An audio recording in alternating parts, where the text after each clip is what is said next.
we're doing a video on the alphabet K. Now, to the best of my knowledge, we've already covered alphabet M, which brings us midway in this boot camp.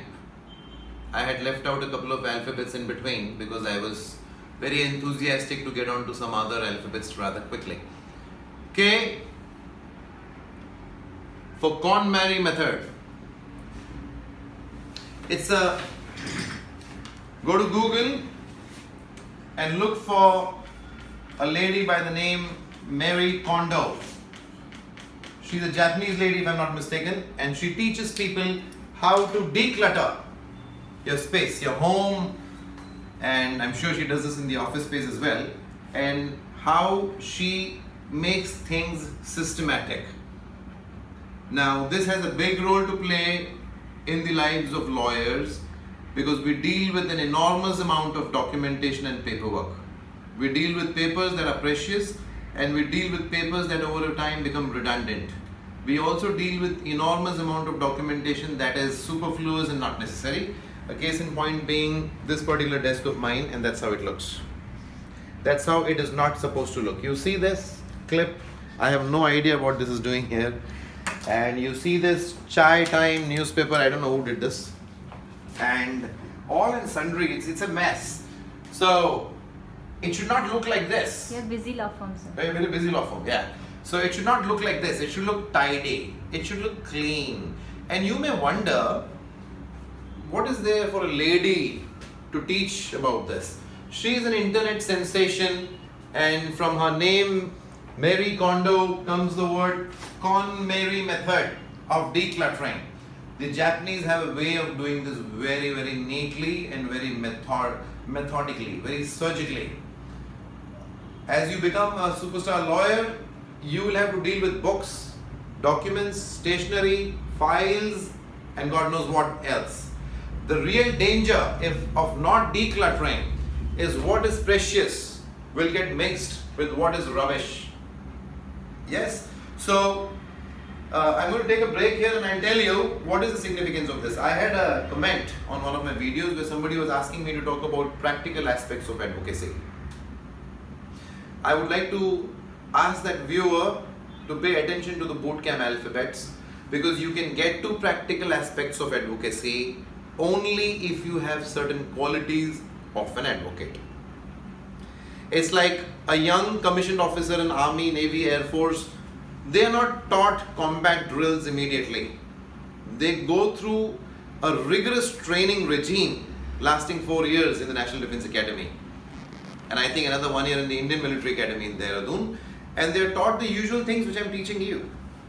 Wake up early, be clean, keep things in place, be disciplined, and so on and so forth. So, I don't want to get into the nitty-gritties of how to file an anticipatory bail application or an RT application. We'll come to that. If you're willing to follow the alphabets and show attributes. There was another question posted by this viewer as to what is the advice I'd like to give to interns who are looking for opportunities. The same. If you're an intern or you're a junior advocate or you're a superstar lawyer, your table should not look like this. That's not a great example of a superstar lawyer's office. So, well, it can look something like this. This wall is neat. Don't please focus on all the sayings and all. It just looks neat. Okay. And even this can be decluttered. The idea is to be minimalist. For those of you who are interested in expanding their horizon, minimalism is a movement. Less. The way you designed your cabin. Oh yeah, the way I designed my cabin, something like that. We'll show you the cabin next door. It's minimalist. Nothing that is not required is there. Look at your wardrobe. Are there items of clothing that you've never used in the last 3 years? Just take them out and donate them to somebody called Goonj, Goonj. I don't remember the name of the gentleman who started that NGO, but a great man, I think, if I'm not mistaken, a Ramon Magsaysay Award winner recently. He'll take your clothes that you don't need anymore and he'll send it to parts of the world where they really need clothes. If you If you have stationery that is not required, donate it. If you have furniture that is not being used, just give it up, give it away, sell it, create space so that space can be filled with not more furniture, but with what is necessary and what is required. As a lawyer, you have a cabinet. What goes in that cabinet is an important decision. If you're going to keep photocopies of cases that are 10 years old and where the client doesn't even exist anymore, you're doing injustice to the newest file that has just arrived in your office today, and that will be left outside. Something like that. It's a philosophy. There's an entire philosophy behind this movement, and she's an internet sensation. She has written a book. There is a movie on her, if I'm not mistaken, and you will do good to follow her.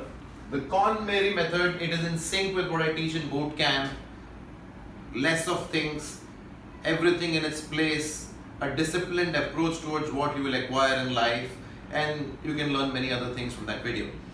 I'm keeping it simple. I'm not going to dwell too much on this today, but I'm going to dwell on something else. High praise to Astha. S for something from Sweden is what I had mentioned. An equivalent quality of Ganbaru from Japan. And I had said there is a similar Swedish quality. I had made a mistake. That word is actually from Finland. But Astha was so diligent in her research that she identified that word and sent it to me. And when I was reading that word again, I discovered it's not from Sweden, it's from Finland. So Astha, I thoroughly appreciate your sense of research. When we come to S, I'll try and make a mention of this once again. I'm done for K, but I'm not yet done with some other aspects. If I'm not mistaken, we have now covered A, B, C, D, E, F, G, H, I, J, K, L, M. If I'm not mistaken, that's 13 alphabets done. Another 13 to go. How about we pause here for a moment and check your progress. Halfway through is a good time to review progress, isn't it? Ever since you started watching me, maybe 13 days back, how many days did you wake up between 5 and 5:45? You don't need to answer this question. I know the answers already, but you can ask this question to yourself. How many days did you go to bed the previous night at 9:45 and everything switched off and lights off and you neatly tucked into your bed? How many days did you fold your bed sheets? I think you've forgotten to fold those bed sheets. How many books have you devoured? How many words have you composed? Those of you who have now got details of the Iceland contest, writing contest, did you write your first draft? Have you attempted your first draft of 350 words for the Writers Retreat contest announced, which will take the winner to Iceland? 350 words, it's nothing. You can finish it in like 15-20 minutes. I don't think any of you has composed even a word for that contest, which is such a shame on you. If you cannot contest 350 words to participate in a contest free of cost, which can take you to Iceland for 4 days, are you really going to do justice to your clients when you really get busy? Elocution. How many of you are participating in that exercise where you're speaking into a mirror or seizing opportunities to go out and speak? In Mumbai, at least, there are so many open mic events.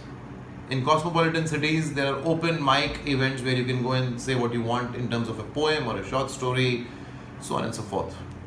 Have you prepared your list of do's and don'ts? Have you found some eye time?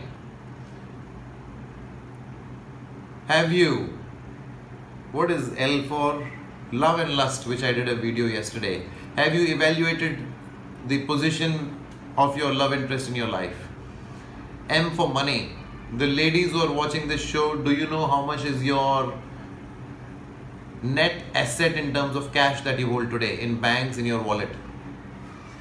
We're halfway through, and if you're not even 5% through of 13 alphabets, then maybe we should take a break and do the 13 alphabets some other time.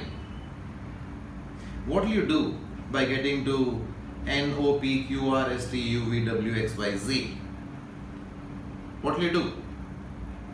So I was seriously tempted today to discontinue this series and to wait for one student, just one student, that would have some sort of a routine and inculcate attributes that I have set out here from alphabet A to alphabet M, but I'm not going to do that. I'm going to be here bright and early tomorrow to load alphabet N, N as in Nancy, and I'm going to go all the way to Z. Why? Because I'm hoping that 10 years from now somebody will see this series and will go all the way from A to Z. I have nothing else for today except an urgent plea, a sincere averment, if you will, that you need to hit bed by 9:45 p.m. every night. You need to wake up definitely by 5:30, if not 5. Definitely by 5:45. You need to be in touch with books. You need to have a book next to you at all times for the rest of your life. So show me some spirit here. Show me some zest and participate fully. Here onwards, it's not too late. What I'm asking you to do costs you nothing. It costs you nothing and you can very easily implement this. See you tomorrow for alphabet N. Thank you for watching me. All the best. Bye-bye.